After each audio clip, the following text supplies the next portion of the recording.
My childhood friend, the young general, wanted to break our engagement to marry Talia, the daughter of my enemy. He was well aware of my suffering, yet he dismissed it lightly. My heart belongs to her. I cannot bear to deceive you, nor can I fail her. What her mother did has nothing to do with her. A lotus can grow from the mud. She is innocent. He then praised Talia, calling her generous, lively, and charming, a perfect match for me. After a moment of stunned silence, I agreed to end the engagement. Less than 3 months later, I accepted another marriage proposal. My childhood friend, however, was filled with regret. My name is Amelia, of the Duchy of Beaufort. My father was once infatuated with a woman named Rosalind. She was bewitching, and he was captivated at first sight, keeping her as his mistress in a separate residence. This was the beginning of my family's suffering. The bloody deeds Rosalind committed against my family are a burden I find difficult to release. When Leo came to break our engagement, I didn't mention her, but he did. Talia knew nothing of what happened to your family. She was just a child then. Her mother was a very domineering woman. She had no say in the matter. You may not know this, but it was your father who, seeing them as weak and vulnerable, forcibly took her as his mistress. He gave her money of his own free will. Your grandfather's death was a result of court intrigue, not some sordid affair of the inner chambers.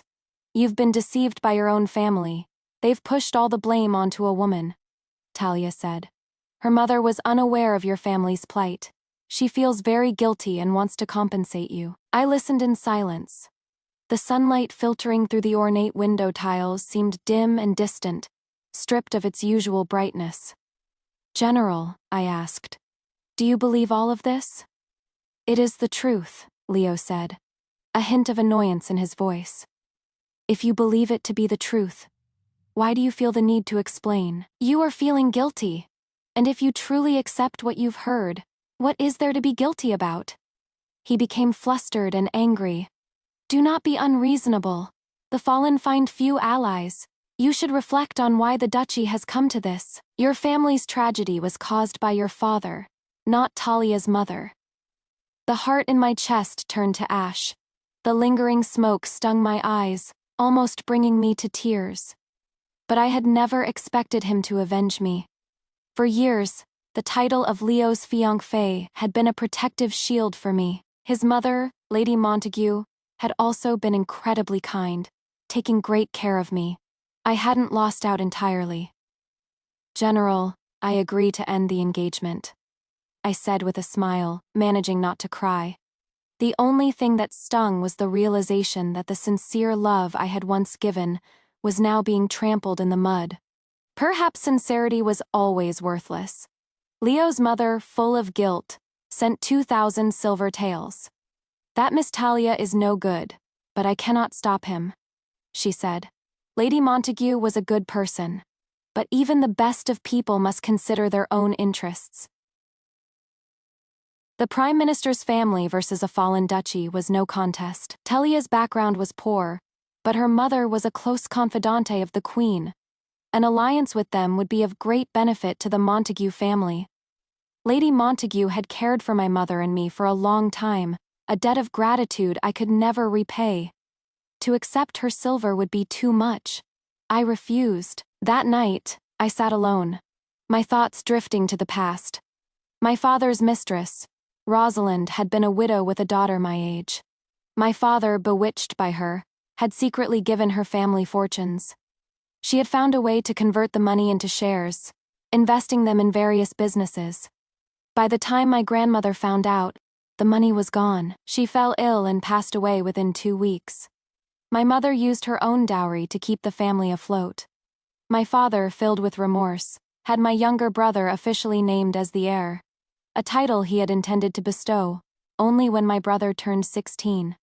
My mother, ever devoted, was tricked into giving away most of the rest of her dowry, which also ended up in Rosalind's hands. With her newfound wealth, Rosalind abandoned my father and caught the eye of Prime Minister Vance, becoming his new wife.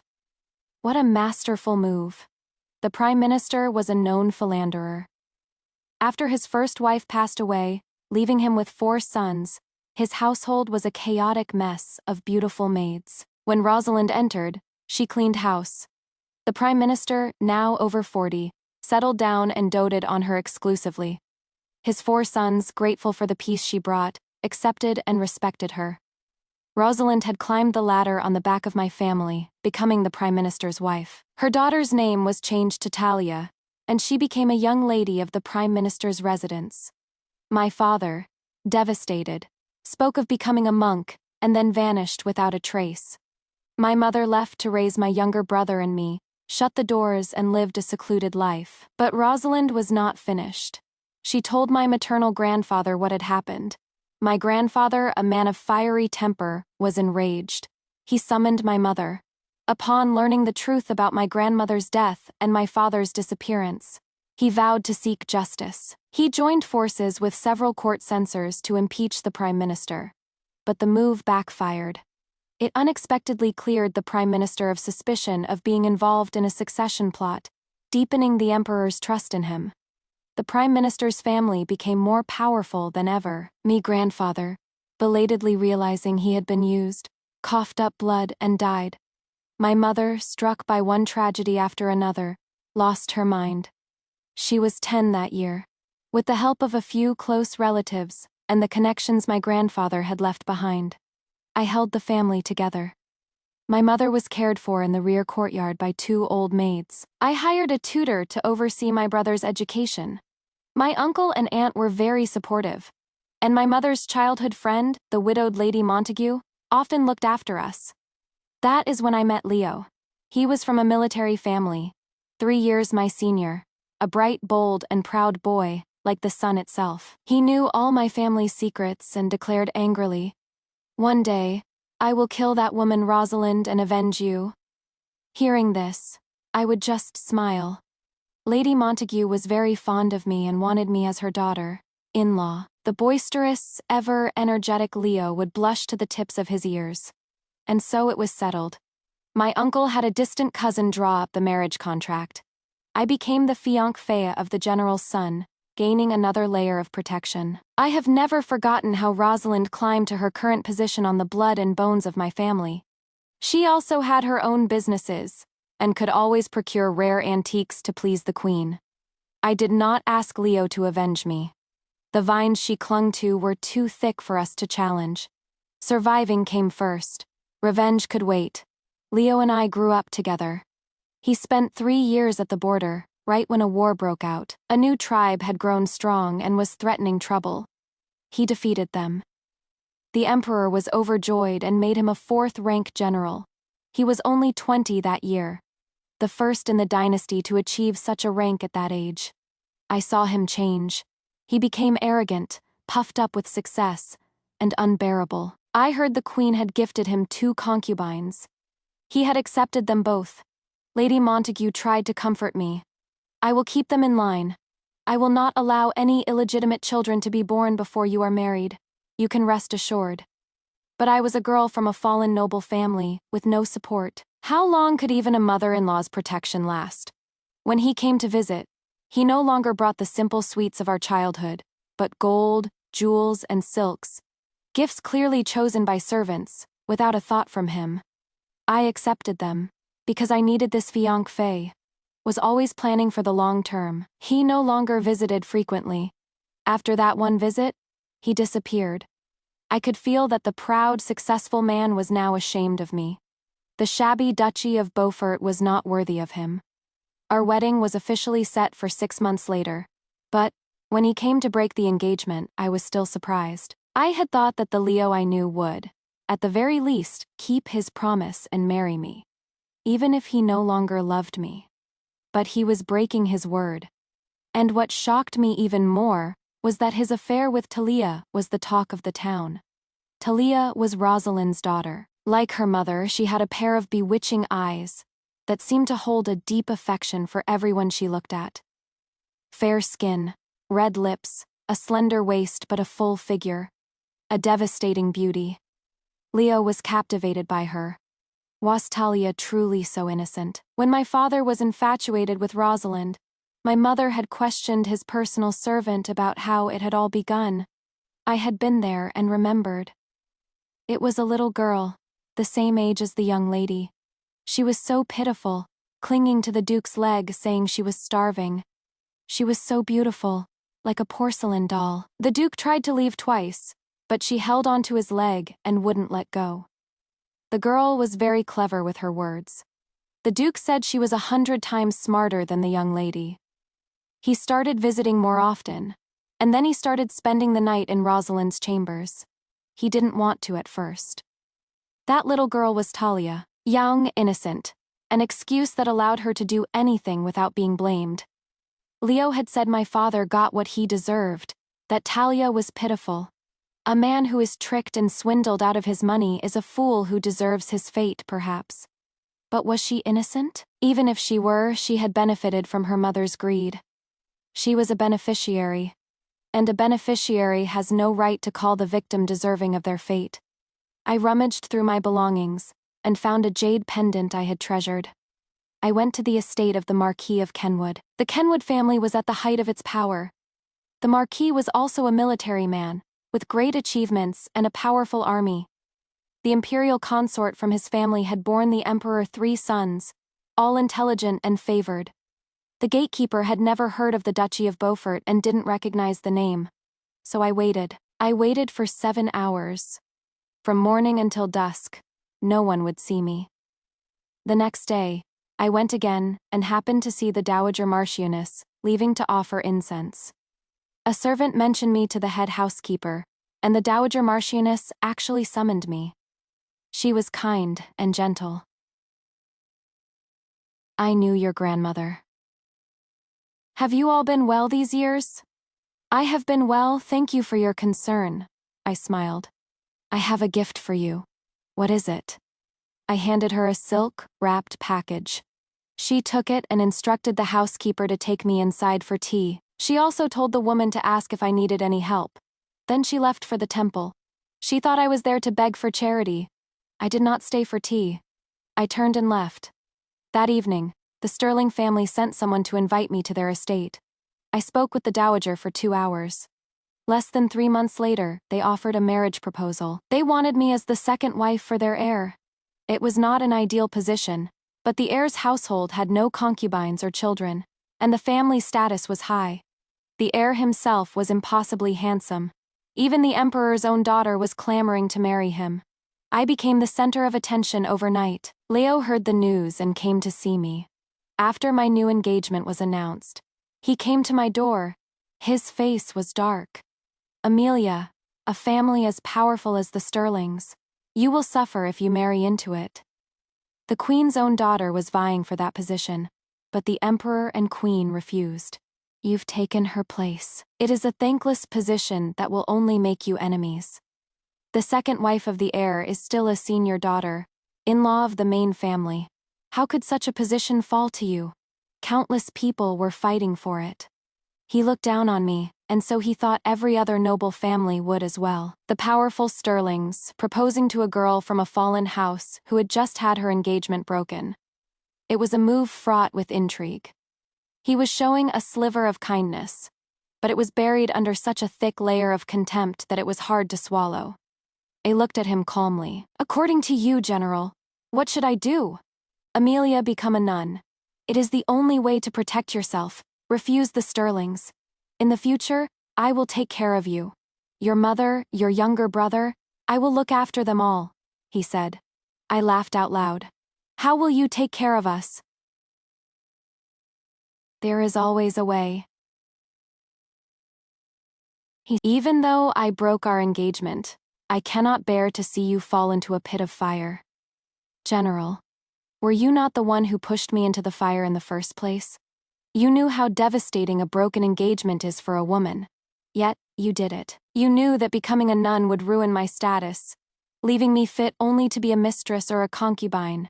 Yet, you suggest it. I gave a faint smile. I was so young, without a mother to guide me. In the eyes of the world, I must have seemed easy to bully. But I was not a fool. From the age of 10, I had managed this household. I had learned about the ways of the world. My words left him flustered and angry, and he stormed out. After he left, I continued with my embroidery. I was working on a piece titled 1,000 Miles of Rivers and Mountains for a 10-meter-long screen. It would take a long time, but I had the patience. Life was long, and I was still young. 6 months later, I was married. The dowry was magnificent. The streets were lined with onlookers. They saw my 128 chests of dowry and whispered among themselves. The Sterling family must have sent it over in advance to save the young lady's face. The Sterlings are so generous. I entered the manor, bowed in the main hall, and was escorted to the bridal chamber. The groom lifted my veil. The room was filled with the cheerful laughter of the female guests. I took the opportunity to get a look at my husband. His face was like jade, his hair thick and dark, a high-bridged nose, thin lips, and a strong brow that made his eyes seem even deeper. As I was looking at him, he was looking at me. Amidst the noisy celebration, someone announced, "The imperial eunuch has arrived." The dowager, who had been sitting in the room, stood up. My new husband, Adrian, also went to greet him.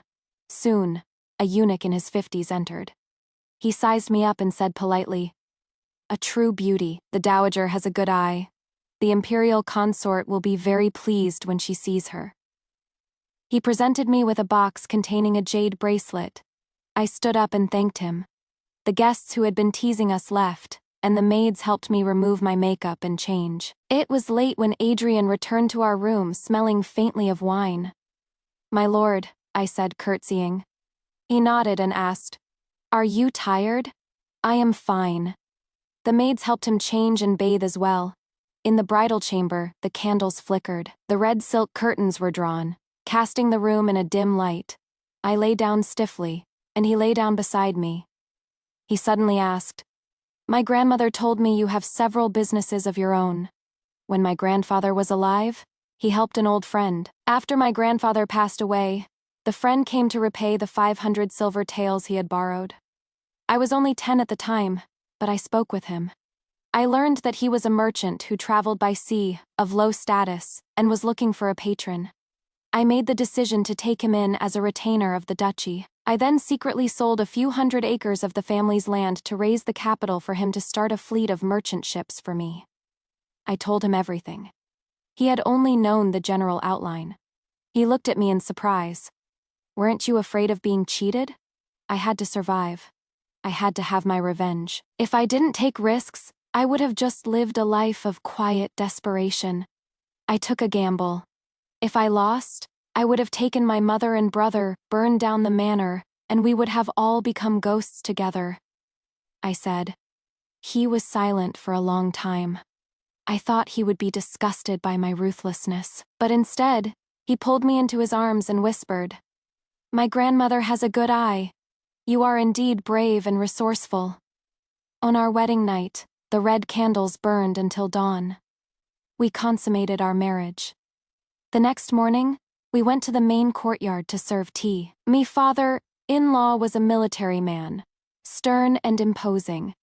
My mother-in-law was the matriarch, strict and decisive. The dowager was gentle, wise, and kind. I was not intimidated. I served tea gracefully, received the elders' gifts, and presented my own needlework and gifts for my new brothers and sisters-in-law.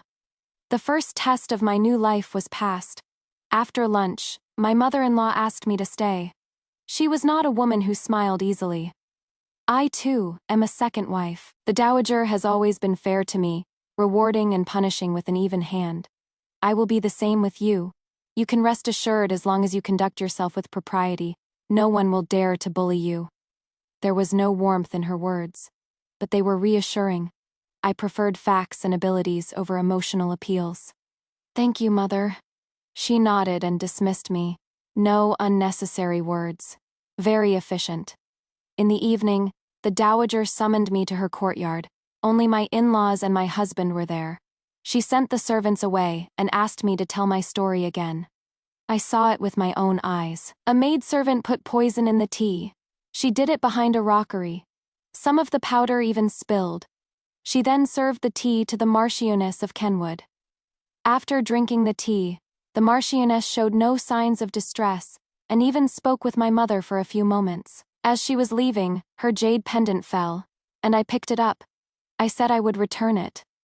My mother said that she was not well, acquainted with the Marchioness, and could not visit unannounced. She would send an invitation another day and return the pendant then. The very next day, we heard that the Marchioness had died suddenly that night. It was at a banquet hosted by the Chen family. Everyone said it was the Chen family, the family of an imperial consort trying to attack the Sterlings. My mother could not afford to offend either family. I was only 7, a child whose words would carry no weight, and I could not identify the maidservant. A few years later, after my family's tragedy, I saw Rosalind again, and realized she was the maidservant who had administered the poison. She had been working for someone, and after her task was complete, she had met the Prime Minister. Rosalind was the woman who had destroyed my family. Her given name was Rosalind. Me story was half truth, half lie. At the Chen family's banquet, I had indeed seen her disguised as a maid. And she had indeed served tea to the Marchioness of Kenwood, Adrian's mother. My mother had spoken with her, and I had picked up the fallen jade pendant. We had intended to return it but then heard of her sudden death. The matter was of great consequence. My mother forbade me from speaking of it, for fear of attracting trouble. The Marquis of Kenwood was recalled to the capital, and the command of his army was given to the Queen's nephew, who had reaped a military honor without lifting a finger. Then, Rosalind had married the Prime Minister. No matter how capable she was, she could not have risen so high on her own. Someone must have been helping her, and seeing her close relationship with the Queen, I suspected they had been colluding for years. After the Marchioness's death, I had kept her jade pendant, not because I thought it would be useful one day, but because she was gone, and I could neither throw it away nor return it. I never thought that a single act of kindness would be my salvation when I had nowhere else to turn. My deduction was not wrong. Rosalind had indeed administered poison. After the Marchioness's death, the Sterling family had hired a skilled coroner to examine her remains. The matter was kept quiet. They knew the truth, which is why the Dowager believed me. Amelia, the Sterling family proposed to you not because we share a common enemy, but because I like you. Adrian told me that evening. I will do everything in my power to be worthy of the faith you and your grandmother have placed in me, I said. He squeezed my hand. My life in the Sterling household was smooth. Adrian treated me well. There were no other women in his chambers. My mother-in-law was strict but fair. A month after our marriage, my grandmother and mother-in-law started taking me to social events.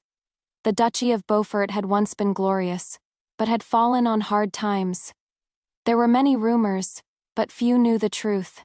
I had no desire to share my story.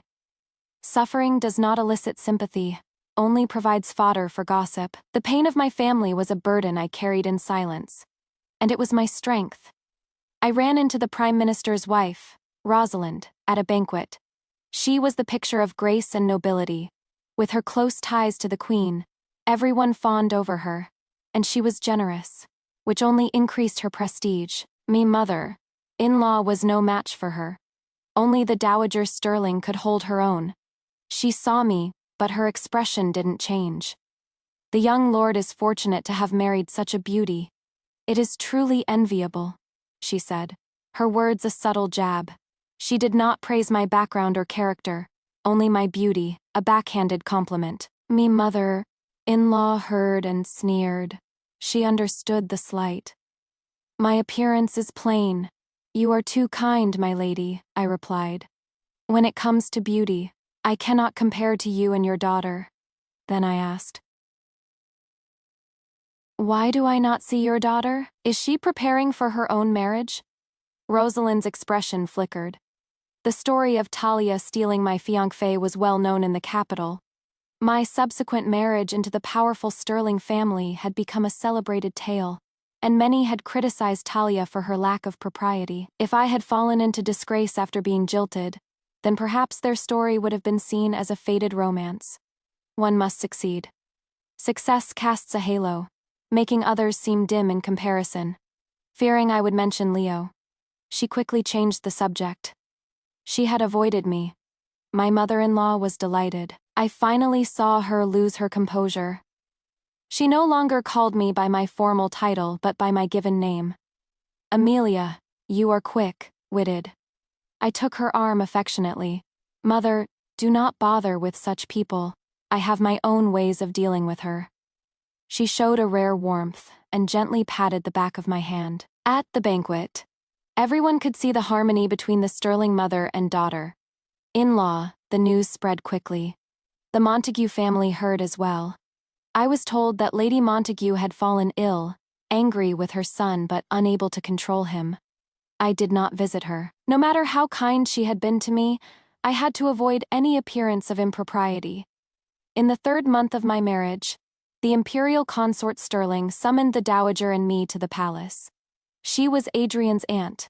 When he was young, she had been his tutor, and they were very close. Before going, I took great care with my appearance, dressing in a particularly lavish and elaborate manner. Fortunately, it was winter, so the complex layers were warm. Adrian studied me. Amelia, are you nervous? I looked at my reflection in the mirror, my eyes cold. A little. My aunt is very kind. She sent someone to see you on our wedding night. She praised you and sent jewelry, he said, gently placing his hands on my shoulders to encourage me. I felt a pang of guilt. If I failed, I would be letting down the trust of the Sterling family. But I had few chances and had to take this risk. As we were leaving, I helped the dowager into the carriage. She looked at me and smiled. Relax, Amelia. You must be tired wearing so much, I said. I was afraid of appearing plain and bringing shame upon the imperial consort. She smiled but said nothing. We rode in the carriage, with Adrian personally driving to escort us. He saw us to the palace gates. As I was getting down, he helped me. His hand almost touched my waist. I quickly moved away. He thought I was just being shy in public and didn't think much of it. Just smiled faintly. I cannot enter the inner court without a summons. You go with grandmother. Be careful, he said repeatedly. There was a shadow of worry in his eyes. I replied. You need not worry, my lord. You offended the Prime Minister's wife recently. I fear the Queen may hold a grudge and make things difficult for you, he said. I can handle it. He squeezed my hand, the pressure reassuring. My heart skipped a beat. In this world, someone cared for me, worried for my safety. We had only been married for 2 months. There is no need to worry yourself over nothing, the dowager said as she disembarked. He could only agree and stepped aside. I followed her into the palace and we were carried in a sedan chair to the imperial consort's chambers. At the entrance, a eunuch was already waiting. It was the same one from my wedding night. He was very friendly and led us inside. The imperial consort sat on the main seat, dressed in court robes. She was beautiful with the same deep-set eyes as Adrian. The dowager led me in a curtsy. After the formalities, we were seated. The imperial consort came down and took the dowager's hand, her eyes filled with tears. It has been half a year since you have come to see me, mother. The dowager's eyes were also misty, but she smiled. You are a grown woman now, still crying like a child. You will make your new niece, in-law, laugh. The imperial consort nodded to me. You have a good eye, mother. Adrian's wife is indeed composed and has a fine bearing. I quickly said, Thank you, your highness. After some pleasantries, a maid went to order lunch, but someone from the Queen's palace suddenly arrived. The Queen wishes to see the new Lady Sterling. Please come with me, the eunuch said forcefully. After bowing to the imperial consort, he immediately looked at me. The imperial consort's face darkened, but she did not dare to defy the Queen. I will accompany you, my niece. In-law is young and may not know the rules. I would not want her to offend the Queen. But the eunuch blocked her. Your Highness, the Queen only summoned the young Lady Sterling. Please, your Highness, and the Dowager Marchioness, do not make things difficult. I looked at the imperial consort. Your Highness, for the Queen to be willing to see me is a great honor for the Sterling family and for you. Her eyes held both approval and anxiety. Since she could not stop it, she had to let me go. I walked quietly behind the eunuch, feeling the object hidden at my waist, my mind racing. I thought, I am going to die in this palace, and before I die, I will probably suffer. But my businesses were vast. My brother would be well taken care of. If he studied hard, with his knowledge and the few contacts I would leave him, he could live a prosperous and peaceful life. He was a gentle child. He would be kind to our mad mother. I only needed to take the first step to be the knife. The Sterling family could use this to attack, to avenge me. The money stolen from my family, my mother's madness, my grandfather's death, all would be answered for. My worthless life was a small price to pay. The only one I would miss was Adrian, who had repeatedly warned me to be careful at the palace gates. I could not keep my promise to be with him for the rest of our lives. In the Queen's palace, I saw Rosalind and Talia. Rosalind was still elegant and graceful. Talia was beautiful and vibrant. In comparison, my inappropriate, heavy robes were a pathetic, desperate attempt. I knelt and bowed to the Queen. She did not tell me to rise for a long time. A cold female voice finally came. "So you are the one?" "Yes, Your Majesty," I replied respectfully. "The Duchy of Beaufort is not yet extinct?" "No, Your Majesty, I still have a younger brother." A cold laugh. The Queen's voice was now sharp with sarcasm. Sharp-tongued, as expected of her family. Then she said, "That old fool, was he your grandfather?" A sharp pain pierced my heart, but I did not let it show. I lowered my head further. "Yes. Thank you for remembering him, Your Majesty. I will never forget him. He caused a great deal of trouble for me and my son," she said coldly. Her son was only 13, and my grandfather had been dead for 8 years. A trumped-up charge. The Queen and Rosalind had been in league for years. They had known each other as young girls. Rosalind came from a noble family that had fallen on hard times. She had clawed her way back up, feeding on the blood of many families. With the Queen's help, of course. And in return, Rosalind had showered the Queen with money and treasures, helping her win favor. I remained kneeling, murmuring apologies. "If you are truly sincere, you will copy the scriptures for 3 days and 3 nights, as a prayer," the Queen said. I immediately kowtowed. "To be of service to Your Majesty is my great fortune." I had no title. To even see the Queen, to get close to Rosalind and Talia, had taken me 8 years. This opportunity was a gift from heaven. Perhaps my grandfather's spirit was not at rest and had come to help me. Otherwise, how could I be so fortunate? "Men, take her to the small prayer hall," the Queen said coolly. As I stood up, I glanced at her. She was too far away. I could only make out the figure of an aging woman. I was taken to a small, cold prayer hall. No brazier was provided. Fortunately, I was dressed warmly enough. The princess, the Queen's daughter, came to torment me. The one who had wanted to marry Adrian. She blamed me for her humiliation. Her maid brought a cup of scalding tea. She took it and offered it to me. "Have some tea, my lady." The entire cup was thrown on the back of my hand. It was scalding. My skin turned red. She left, triumphant. I looked at my hand. I knew that by the time the tea had been brought from the kitchens on such a cold day, it would not have been that hot. The guards assigned to me were lax. They would often disappear for hours. When I was alone, I held my hand over a candle flame. The fire seared my flesh. The pain was excruciating. I gritted my teeth and endured. I spent the entire night in the Queen's palace. I sat in the prayer hall, copying scriptures, not daring to close my eyes. The guards were dozing off. The next day, at dawn, I was given a bowl of cold white porridge. The prayer hall was close to the main hall. In the morning, the consorts came to pay their respects. I heard the imperial consort Sterling's voice. She asked about me and was reprimanded by the Queen. After the morning court session, the Queen's palace grew lively. I heard a middle-aged man's voice.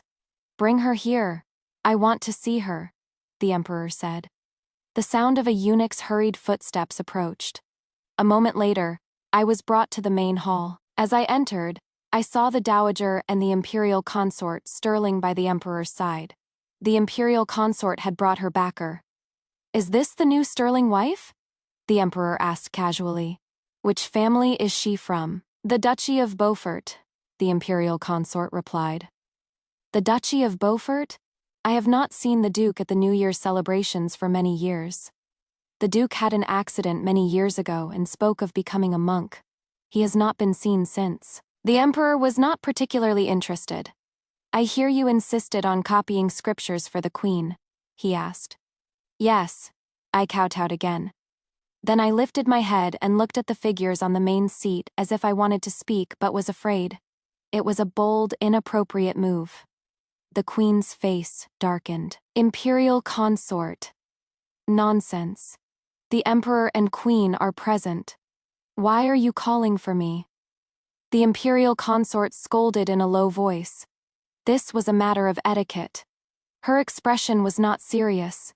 In fact, she seemed anxious, afraid I would give the queen an excuse to punish me. "What do you want to say?" the emperor asked, his expression neutral. "Your Majesty, yesterday, the princess came to the prayer hall and taught me some rules," I said. The queen was amused. "What, did the princess mistreat you?" she asked. The imperial consort shot me a warning look. The dowager looked at me with concern. The emperor's expression was unreadable. "No, Your Majesty. The princess and I were just playing, and she threw my sachet under the prayer hall. The prayer hall is a sacred place. I did not dare to search for it myself, but the sachet was embroidered by my mother before she lost her mind. It is very precious to me. I humbly request that the queen have someone retrieve it for me," I said. Before anyone could say anything, I added, "Even if it is ruined, I would like to have it back. I beg Your Majesty's grace." I held out my hand. The imperial consort immediately asked, "What happened to the back of your hand?" I pulled it back. I was tired and accidentally burned myself on a candle. No one was a fool. I knew the emperor and the imperial consort understood. The princess, unable to marry Adrian, had tormented me, not only destroying my sachet but also burning my hand. If the queen's people were to search for the sachet, it would never be found. Even with the emperor present, the imperial consort looked at the emperor, her eyes full of sorrow. The queen and princess were tormenting her niece-in-law to get at her, the emperor said. "Wanhai, go and find the sachet. Be careful." He had sent his own head eunuch. The queen's face stiffened. "Your Majesty, let him find it." "It is a small matter," the emperor interrupted. "You have grown more and more short-tempered over the years." Her face was full of fear. She tried to explain, but he only half listened. His displeasure was palpable. The imperial consort had 3 sons, all of whom were favored by him, and she herself was virtuous and magnanimous, enjoying his constant favor. They had been with him since before he was emperor. For the queen to deliberately torment the imperial consort's family was a sign of her narrow-mindedness. She was not fit to be the empress. This dissatisfaction was not new. Wanhai and his men went to the small prayer hall and soon returned, their faces grim. They presented a torn sachet to the emperor. It had been ripped. The emperor saw it and scolded the princess for being unruly. But then Wanhai produced another item. Not just the emperor, but everyone's face changed. I was thrown into prison. 3 months passed. The scar on the back of my hand had healed. I did not suffer much in prison, much less than I had expected. In the queen's small prayer hall, a voodoo doll was found. Such things were strictly forbidden in the palace. There was chaos. The queen insisted I had brought it in. In the midst of the turmoil, I saw the emperor's face and knew he did not believe it. I had indeed brought it in. I had done many things over the years. I knew who was backing Rosalind, and I had found out the emperor's birth date. It was not easy. But money can make ghosts turn millstones. My wealth had persuaded someone in the astronomical bureau. So when I entered the palace, I was dressed in many layers, with a voodoo doll hidden at my waist. My plan was that when the dowager and I went to pay our respects to the queen, I would find an opportunity to plant the doll. In the palace, a voodoo doll was a death sentence. It did not require much proof. It was more feared than the plague. The imperial consort had 3 sons. She would not be too badly affected. The Sterling family was powerful enough to weather the storm, and could even use the opportunity to attack the queen. Only I would be in a precarious position. But the blame would never fall on me. A girl from a fallen noble family, young, newly married, visiting the palace for the first time. All of this made me seem incredibly weak. Even if they found out I had some money and businesses, who would believe that such a weak woman would dare to do such a thing? Under the imperial power, money has little strength. Power does. Even if the emperor were old and senile, he would not believe that a weak woman like me could orchestrate such a thing. When I was first imprisoned, I was interrogated twice. The first time, the beating was severe. I cried a great deal but said nothing. The second time, I started to bleed. Adrian had told me to feign pregnancy to save my life. But I never thought that I was actually pregnant. The news of my miscarriage in prison would surely be reported. That evening, a jailer brought me medicine. I knew then that it was over, that I would survive. I took the medicine for 3 days. There were no more interrogations. But the voodoo doll case was not closed, so I could not leave. The Sterling family, to avoid suspicion, could not visit. The winter was cold. A jailer secretly gave me an extra blanket at night. They had not given up on me. They were still finding ways to take care of me. I stayed in prison peacefully. I would draw a mark on the ground each day to count the time. On the 107th day, I was released. Innocent. I walked out of the prison. The spring sun was warm on my skin. I squinted. A tall, elegantly dressed man was chatting with the warden. He did not look at me but ordered his maids to help me into the carriage. He exchanged a few pleasantries with the warden, gave him a generous bribe, and then got into the carriage. I felt ashamed of my dirty state and moved to the side. "My lord, I am covered in lice. I would not want to infest you." He pulled me into his arms. His grip was strong, and then I felt a slight tremor. He said, "Amelia, the queen has been deposed." I heard his words and closed my eyes, exhausted. Good, her backer was gone. Rosalind and her daughter were also in the palace that day. They were also imprisoned. Her noble title has been revoked, and the Prime Minister has divorced her, he added. I nodded. With the Queen fallen, her family had also fallen. Rosalind, now tainted by suspicion, was a liability to the Prime Minister. To save himself, he had cast her aside. The Sterling family might also cast me aside. When I returned, I bathed and had my hair treated for lice. It was 3 days before Adrian took me to see his parents and grandmother. I thought that I would be divorced and sent back to the duchy, but no one scolded me. The dowager asked if I had suffered in prison. My mother-in-law said she had prepared many nourishing tonics for me. I knelt before them. I was reckless and nearly brought disaster upon the family. I request to be divorced. My mother-in-law helped me up.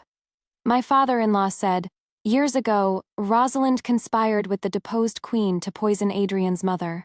You have avenged your late mother-in-law. You are a model of filial piety." "How is that reckless?" my mother-in-law said. "We all agree. You are brave and resourceful. Your actions were swift and decisive.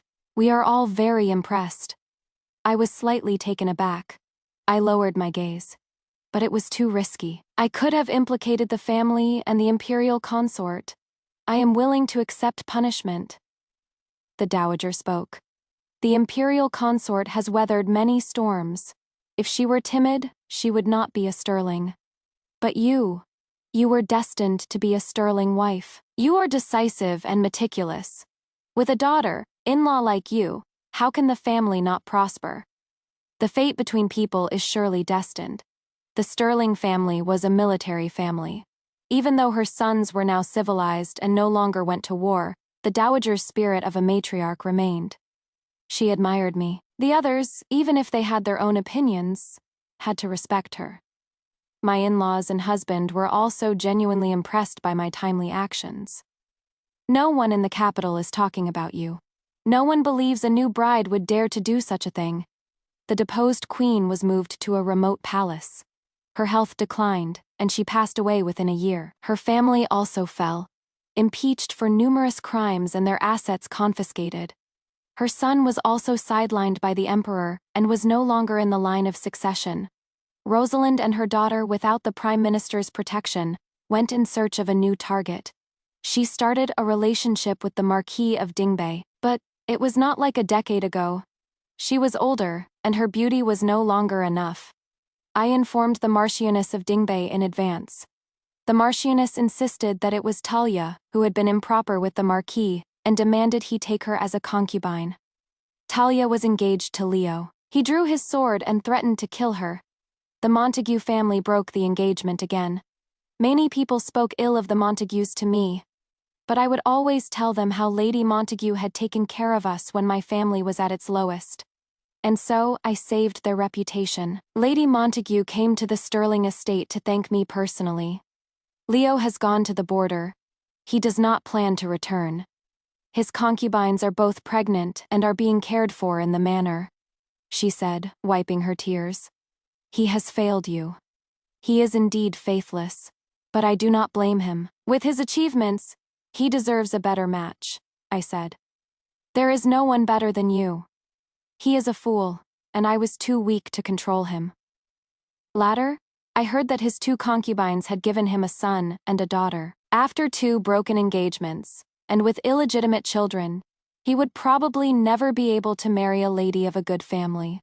Rosalind and her daughter's reputation was in tatters. The story of how she had swindled my family, causing the death of my grandmother, the disappearance of my father, the death of my grandfather, and the madness of my mother was finally known. When my brother turned 15, his first act was to report her to the authorities for my father's murder. My father had not become a monk. He had been murdered long ago. My brother and I had known, but he deserved it, so we did not pity him. Now, we were using it. Rosalind was imprisoned. She suffered greatly in prison and confessed to a string of bloody crimes, a total of 8 lives. The Empire was shocked. She was sentenced to death by 1,000 cuts. Many people went to watch the execution. I did not. After her death, her businesses collapsed. Her daughter, Talia, ended up in a brothel, and after a few years also died. The Prime Minister later fell from grace, implicated in a power struggle, and was exiled. I saw Leo again 10 years later. I was shopping with my children when I saw him being transported back to the capital in a prison cart. He had suffered several defeats at the border. He had become famous at a young age and was too arrogant. And with his unhappy love life, he had become increasingly stubborn, refusing to listen to anyone. His subordinates all hated him. He thought he was a military genius, but he had lost 5 cities in one night. A new general was appointed and managed to reclaim 3. He was being brought back for execution. I visited Lady Montague. She was not yet 60, but her hair was completely white. He was just too proud, I said. I still did not hate him. Seeing his downfall brought me no joy, only pity for his mother, who had lost her husband early, and now her son late in life. My lady, we survived even more difficult times. Now my brother has inherited the title, and is married. We can go on, I told her. I left 5,000 silver taels. The kindness she had shown me, I had finally— She no longer said how much better it would have been if he had married me. She knew that even if he had, his arrogance would have been his downfall. Sis. My brother burst into the Sterling estate. I was combing my youngest daughter's hair. He startled me. He was both shocked and overjoyed. Mom was asking about you. She asked how old your children are now. I was stunned. She is better. She has been taking medicine for years and has become more and more lucid in the past 6 months. I told her you had been married for many years and were a mother of 3, and she actually remembered, he said with a smile. I now had 3 children. The imperial consort Sterling was now the empress, and her eldest son was the crown prince. The Sterling family had risen even higher. My mother-in-law and the dowager no longer managed the household. I was now the matriarch. In these 10 years, I had finally finished embroidering the 1,000 miles of rivers and mountains piece. It was now a magnificent screen in my bedroom. I straightened my clothes. I'll go see her. I sent a servant to fetch Adrian from the outer courtyard, and another to get my 2 sons from their studies. I held my youngest daughter and went to see my mother. The spring day was especially warm.